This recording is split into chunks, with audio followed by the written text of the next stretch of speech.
தருமபுரி மாவட்டம் ஒகேனக்கல் வனப்பகுதி சாலையோரம் காணப்படும் யானைகளை சுற்றுலா பயணிகள் வாகன ஓட்டிகள் புகைப்படம் எடுப்பதாக புகார் எழுந்துள்ளது. உணவு மற்றும் குடிநீரை தேடி சாலையை கடக்கும் யானைகள் கூட்டத்தை ஆபத்தை உணராமல் சிலர் புகைப்படம் எடுத்து வருகின்றனர்.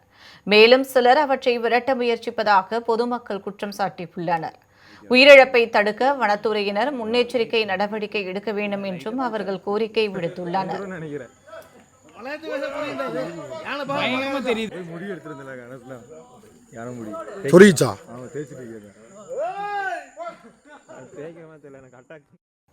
மாம்பழ சீசன் தொடங்கியுள்ளதை அடுத்து கோவை மாவட்டம் மேட்டுப்பாளையம், கல்லார் மற்றும் அதனை சுற்றியுள்ள விவசாய தோட்டங்களில் மாம்பழங்கள் கொத்து கொத்தாக காய்த்து குலுங்குவதால் காட்டு யானைகள் நடமாட்டம் அதிகரித்துள்ளது.